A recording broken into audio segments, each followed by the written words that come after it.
Well, hello and welcome to Freezy Time Projects. Tim Time Projects. I'm going to continue our endeavor into the ICOM Radios. The 751 working good. I ordered a battery and I'm going to do some research because I know that has that volatile memory and I don't want to lose that. But I'm also looking at, can we record that memory for later use if we need it or if anybody else needs it. I want to look at the ICOM IC746 today. With that, we'll take a look at the one that doesn't turn on or doesn't boot or doesn't. I can kind of really trying to wrap my head around how to describe what that doesn't do. Do we look at it like a computer? It doesn't boot up. It does turn on. Some lights come on. It won't do anything, but it does turn on. But it just doesn't seem to boot. So let me get the case off of that, the cover off of that, and you don't have to watch me unscrew all that. And we'll put that back on the bench, and we'll maybe, I don't know, look for some voltages on the CPU. I really don't know where I want to go with that. So we'll take a look at that first and see if we can figure out maybe how to describe what it does. So no more dabbing. Let's get to it.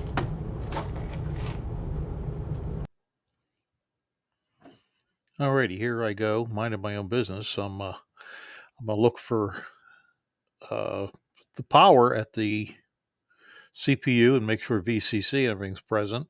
And I look around and what do I see but the smoke component? And it attracts my attention. Then I look a little further and I see more than just one smoke component. I see a blown apart three pin component. So that's definitely helpful. I'll have to do a little detective work to find out what it is. And I've included some stills too. We'll take a look at it anyhow.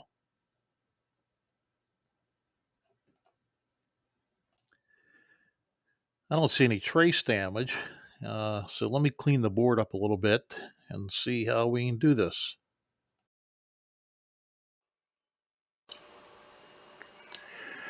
Alrighty. Here we have the schematic, and right here where the line is, this is the jumper that was smoked, and this is the transistor that was completely blown apart. That's Q1701 and W17, I'm sorry, Q1702 maybe, and W1701. The only thing that I'm thinking is this transistor must have been conducting heavily. So we'll have to check. This diode here, this amplifier right here, and see where it gets its feed lines from CIVE and CIV. I think there's some computer interfaces. They're on the main unit. Well, everything's the main unit. These schematics are so weird. I'm looking at the main unit, then there's a wire here telling me it's going to the main unit.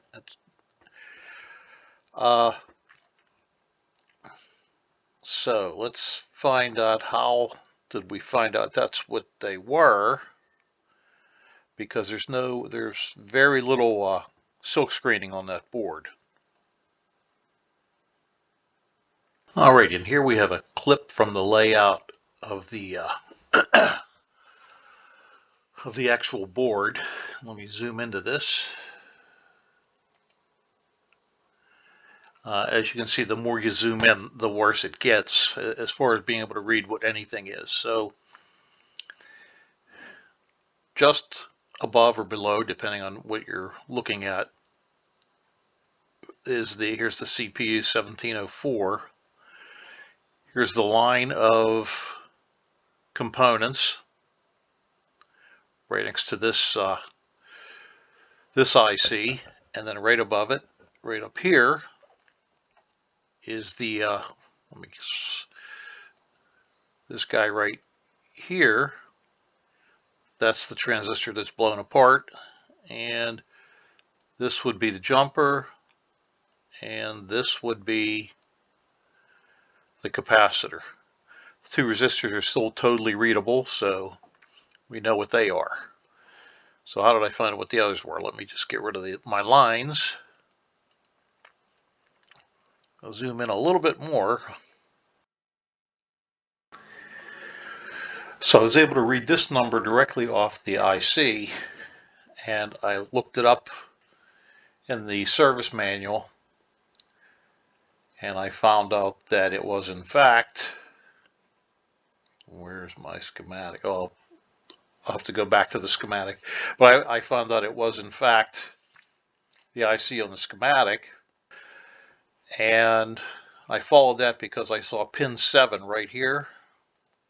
There we go, where are we at?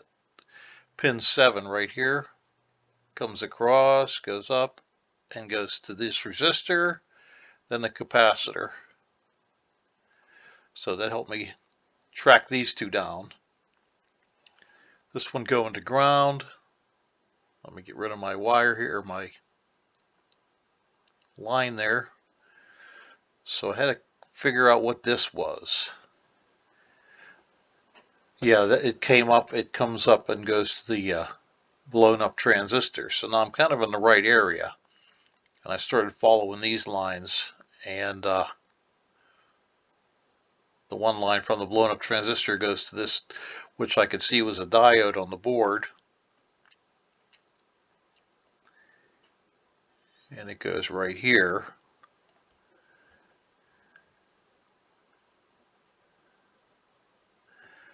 So now we'll go back and look at the schematic.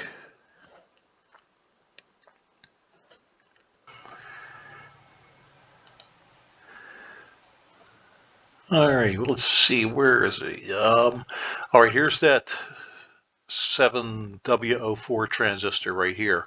And it's actually broken into multiple pieces. Here's pins 1, 8, 7, and 4, it looks like, pins 6 and 3, and pins 2 and 5 maybe. I actually have a paper schematic that works a little bit better. We got to use a magnifying glass half the time.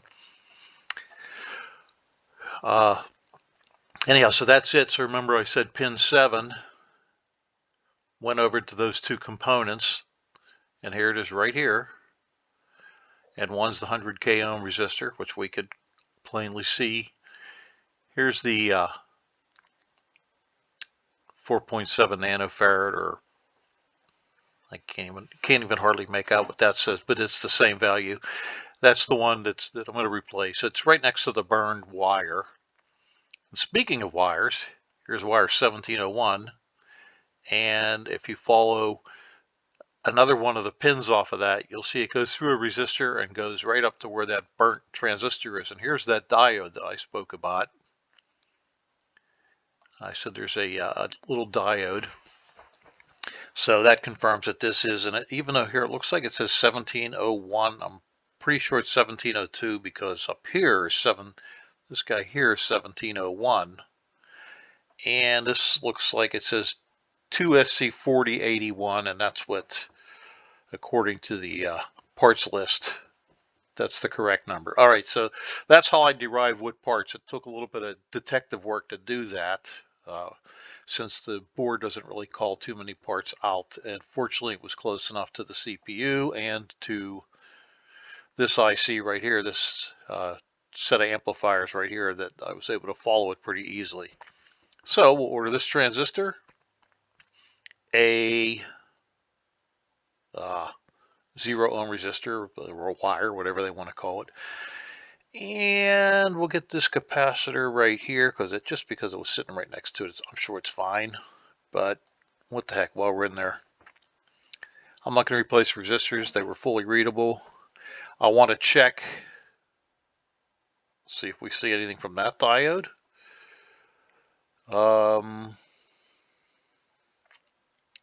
I can't say whether I can tell you if this transistor is going to be bad or not. This guy here, it's going to be all three of these.